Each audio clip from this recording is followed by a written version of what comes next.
Operation നുംഖോറിൽ നടൻ ദുൽഖർ സൽമാന്റെ വാഹനം പിടിച്ചെടുത്തതിൽ കസ്റ്റംസിന് തിരിച്ചടി. ദുൽഖറിന്റെ ഡിഫൻഡർ വിട്ടുനൽകുന്നത് പരിഗണിക്കണമെന്ന് ഹൈക്കോടതി ഇടക്കാല ഉത്തരവിറക്കിയിട്ടുണ്ട്. ദുൽഖർ സൽമാൻ നൽകിയ ഹർജി പരിഗണിച്ചാണ് ഹൈക്കോടതിയുടെ ഇടപെടൽ.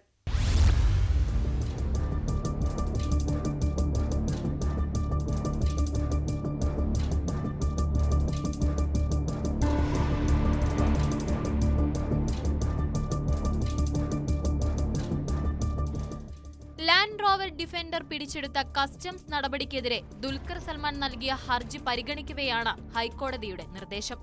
ദുൽഖറിന്റെ വാഹനം വിട്ടുനൽകുന്ന കാര്യം കസ്റ്റംസ് പരിഗണിക്കണമെന്ന് ഹൈക്കോടതി നിർദ്ദേശിച്ചു.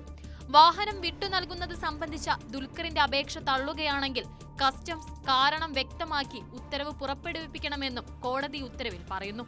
വാഹനത്തിന്റെ മൂല്യത്തിന് തുല്യമായ തുക ബാങ്ക് ഗ്യാരണ്ടിയായി നൽകാമെന്ന് ദുൽഖർ സൽമാൻ ഹൈക്കോടതിയെ അറിയിച്ചിരുന്നു. ഇതുകൂടി പരിഗണിച്ചാണ് ഹൈക്കോടതി സിംഗിൾ ബെഞ്ചിന്റെ ഇടക്കാല ഉത്തരവ്. എന്നാൽ വാഹനം വിദേശത്തു നിന്ന് കടത്തിയതാണെന്ന ഇന്റലിജൻസ് റിപ്പോർട്ട് അനുസരിച്ചാണ് പിടിച്ചെടുത്തത് എന്ന് കസ്റ്റംസ് ഹൈക്കോടതിയെ അറിയിച്ചു. ഈ വിഷയത്തിൽ ദുൽഖർ നേരിട്ട് ഹൈക്കോടതിയെ സമീപിച്ച നടപടി നിലനിൽക്കില്ല. ആദ്യം സമീപിക്കേണ്ടത് കസ്റ്റംസ് അപ്പലേറ്റ് ട്രൈബ്യൂണലിനെയായിരുന്നുവെന്നും ദുൽഖർ സൽമാന്റെ ഹർജി നിലനിൽക്കില്ലെന്നും കസ്റ്റംസ് കോടതിയെ അറിയിച്ചു. ദുൽഖറിൽ നിന്ന് മറ്റു 2 വാഹനങ്ങൾ കൂടി പിടിച്ചെടുത്തിരുന്നു.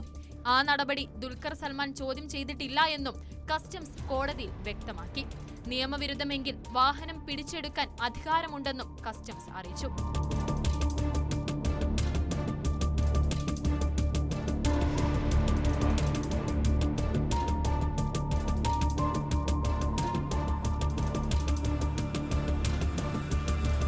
പരിശോധനാഘട്ടത്തിൽ മതിയായ രേഖകൾ തന്റെ പ്രതിനിധികൾ കസ്റ്റംസ് ഉദ്യോഗസ്ഥർക്ക് നൽകിയിരുന്നെങ്കിലും അത് പരിശോധിക്കാൻ കൂട്ടാക്കിയില്ലെന്ന് ദുൽഖർ ഹർജിയിൽ ആരോപിക്കുന്നു.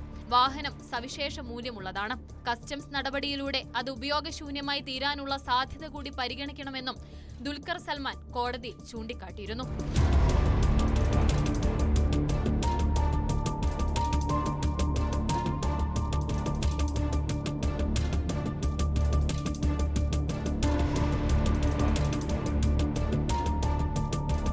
News 18